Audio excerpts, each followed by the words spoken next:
So lastly, let me talk about eyeliners, right? Iron oxide or organics on iron oxides, right? So, because I'm an organic girl on lips and areolas. I'm an iron oxide, predominantly iron oxide on brows. And when it comes to eyeliner, it depends. It depends. I love both. I think my first choice, I would love to use a carbon, an organic carbon on every client if I could, right? The molecule is so small, particle size is so small that it implants very quickly, very fast. And that's the allure of carbon, right? It doesn't necessarily heal blacker than an iron oxide black, a good quality iron oxide black. That's a myth. That's a myth. I can get an iron oxide black to heal just as black as a carbon. It's typically going to be the skin that dictates, and technique, whether your black's going to heal really, really black or more of a charcoaly black. And in some cases, like bluish. And if you're getting blue in a lot of your work, then you're going too deep and you're overworking the skin if you're using a high quality black. So for me, I do love a carbon, but it is not appropriate on a lot of my clients. I just did an eyeliner yesterday. You were in there filming me, Olivia, and she was 67 years of age, and she had a lot of broken capillaries on her lid. And she did have a lot of real estate. She had nice open eyes and a lot of lid space, and she had a great look, right? She had black hair. She was dressed cool. She flew in from San Francisco. She had this great look. And so, we did a little bit of like the sexy kind of, is it like a little baby wing kind of, right? Really great, beautiful shape. And if I could have used a carbon on her, I would have. But there's no way I was going to use a carbon on her and risk migration. I mean, she was just, the skin was too thin. It was fragile. And like I said, she had, I could see the red blood vessels all over her lid. And that is a recipe for disaster if you're using carbon. And I don't care how good you are. Even myself, as good as I am with carbon and eyeliners, I'm at risk for causing a migration on an eyelid like that. And so there's no way. So for me, whether I use a carbon black or an iron oxide black in my eyeliner work absolutely depends on the skin type. No visible red blood vessels. It cannot be older skin. It can't be thin and fragile. No way. It's just got to be this perfect eyelid skin for me to go to use carbon. And with that said, I won't do a wing in carbon, right? I just don't think it's smart to do a wing in carbon. Not everybody wants a wing, 30 years later. And then that wing that you do today that, is pointing up and going in the right direction, looks sexy and beautiful, in 10 to 15 years, might be pointing downward or heading in the wrong direction and look terrible on that client. So, and I learned that the hard way, you guys, because coming from body tattooing, I used carbon on everybody the first part of my career with all my eyeliner work. And I had multiple clients say, I wish I didn't get the wing to me. And they didn't blame me because, they chose the wing, but I chose to use carbon and do the whole eyeliner, including the wing and carbon. And I tend to not to lose my clients. My clients tend to stay with me for years and years and years. And so a lot of them I've seen, 10 years later, and they wish they had not gotten that wing done. And not too long ago, I had someone ask me to do lift removal on it. And so when that happens, even though they requested it, they wanted it back then. It's all they wanted. They wouldn't have settled or been happy with anything less than that wing in that moment. It's 10 years later. Their taste has changed, and I feel bad. I feel guilty. I can't help but feeling guilty. Like now they want to lighten and remove something I did. Or now they're not happy with something that I did. But I didn't know better back then. I didn't really understand pigments and how, pigments fading can be of value to us. I just really didn't understand pigments fading factors and all that important stuff back then. So, when you know better, when you learn and you know better and you get educated, you make different decisions. And I certainly have. So I no longer do wings in black carbon. I will switch and do the wing in an iron oxide if I'm doing the rest of the eyeliner in a carbon. So yeah, so with eyeliner, like I said, it really depends, and it depends on your skill level. I don't think any newbie out there should be using carbons. All you have to, even on perfect skin type, all you have to do is go slightly too deep, or angle it wrong and catch a capillary that is not visible to the naked eye, and you've got a migration. And migrations can be hideous looking. Not one single migration I've ever seen is attractive. They're all unattractive, and some of them can be absolutely downright disfiguring looking, So I don't ever want to be in the position of causing a migration. I've never caused one. I've came close twice where it blurred a little bit, and that's when I started rethinking my choices. And I never want to see any artist, any of you out there, I never want to see any of you cause a migration, because it will affect you. It will affect you. It will affect your confidence, and it will cause you a lot of sadness and stress and worry, and it could cause you a whole other set of problems if that client is more than upset. So be careful when you're choosing iron oxide or carbon on those eyeliners. And, one thing I think a lot of people, I just mentioned this, I'm going to repeat it, but, they think that yes, carbons do implant quick and easy because small particle size. But that's also the reason they migrate, because that small particle size, right? Particles so small, implant super quick, but it also can migrate just as quick. And I will see artists like bitch about black iron oxides. It doesn't go in the skin. It doesn't implant. And I don't get it. I mean, me, Amber, Michonne, Will Anthony, some of the best eyeliner tattooists in the industry are absolutely using black iron oxides without all these issues that some people are bitching about. So it's either technique or they're not using a good black iron oxide, right? So we have Onyx in the LI line, and it is black, and I can implant that like nobody's business, and it heals black on the right client. And we are currently reformulating that a little bit. We are upping the pigment load, even though it's super strong, heals really black.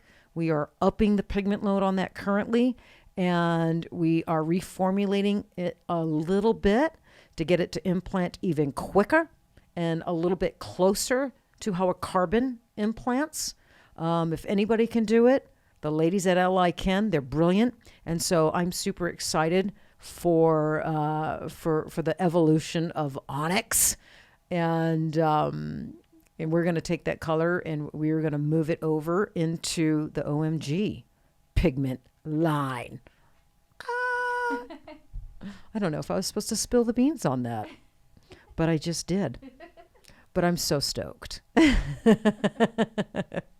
Yes, we are working on an OMG. Everybody's loving the OMG needles, and so I've collabed and I've helped so many artists make their own signature lines and their own pigment lines. And this year I felt it was my turn. I wanted to make a set of brow colors and a couple of eyeliner blacks my way, to meet my standards, my expectations. And I've learned a few things, in the last year. And so we're putting that new stuff and that new technology into the new set of brow and eyeliner pigments. So, so we got a ways to go. I think they'll be launching this summer. Yep. So I'm super excited. So All right. So how long have we been talking, Willow? An hour and 2 minutes. An hour and 2 minutes. All right. So then let's just wrap it up. Yeah. Okay. We'll wrap it up. So I had two other trends that I thought that I was going to mention, that I thought they were going to be, hip and happening for 2023, but I didn't get to them because on my first two trends, I ended up educating, right? Which I can't help it. I wanted to just mention I just wanted to kind of mention the trends and skim over them a little bit and get all the trends mentioned. And I just can't fucking do that. I end up getting deep and, talking shop. But that's what our listeners like. Yeah, I'm sure they're not going to complain about that. They're not going to complain about that. I hope not. But I love talking shop. I love talking PMU, everything PMU. I love talking about it. I love talking about it with people that don't agree with me. Because, whenever you talk about something with someone that you don't agree with, right? If you're both adults, mature, and you can talk about an issue with kindness, respect, and grace, each party on either side, you learn something. You learn, and your mind opens up.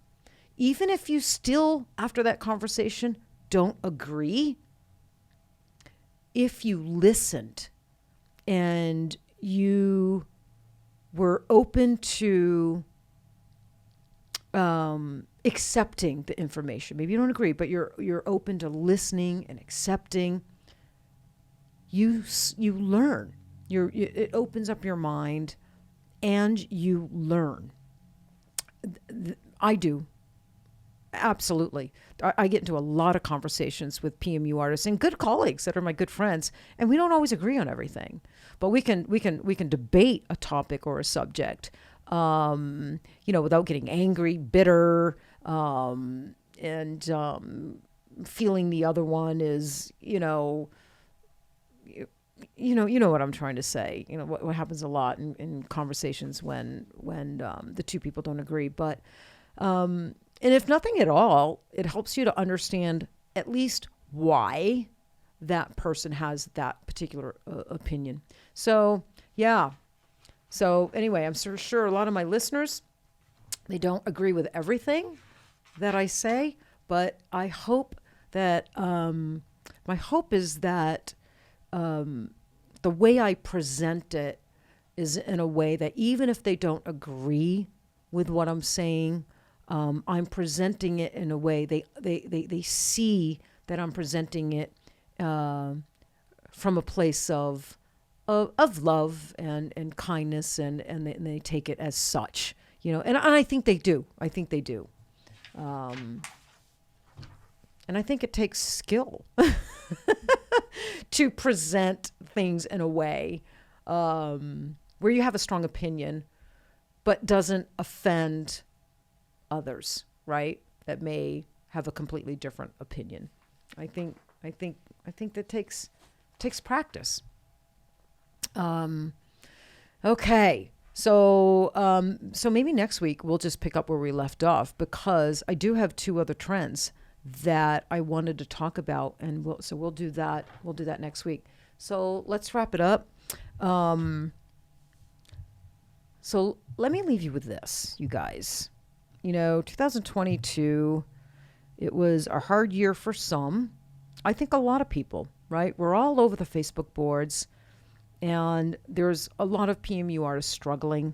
Some of them, are having an extremely difficult time getting clientele. A lot of them are leaving PMU. I mean, that one post, a couple weeks ago on the Facebook board, I think it was over 400 comments. And out of those 400 comments, it was like so many. I just couldn't believe how many. Me and Kat were just reading. How many are not making it in PMU, and they're closing down. They're leaving PMU, and it was so sad. So I think 2022 has been difficult for all of us, including me, including Girlz Inc. It's been a tough year. I mean, and even the big companies. I mean, the big companies are actually laying off. Stocks are down. Inflation. It's just been one of those years, where you kind of had to tighten up your belt and get lean and ride it out if at all possible. And, as a business owner, owning Girlz Inc., we've been through this 3 or 4 times, in the time I've owned Girlz Inc., we've been through it. And thank goodness, we're lasting. And I think it's because I've learned a lot. I've learned how to get through, these times. And it's financial hygiene, going through your bills and eliminating what you can, and sometimes even buying your PMU supplies in bulk, looking for the discounts, looking for the sales, just being conscientious of your spending. And I always tell myself, when I get a little worried or I see somebody else really worried, we have artists reaching out that are worried. I always tell them it's temporary. It is temporary. These moments that come in business, they're temporary. And you just got to figure out a way to get through them. And they will come again. It's life, it's business, it's the economy. They will come again. It's like ebb and flow, right? So let me leave you with this, especially like if you're new to PMU or you're one of those out there that are, really struggling. Shit always gets harder right before the level up. And don't forget that.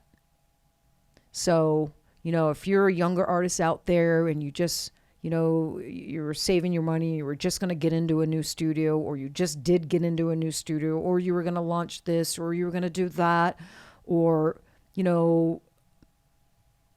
anything along those lines. Shit always gets harder right before the level up. Everything gets harder, more stressful, more challenges show up in your path.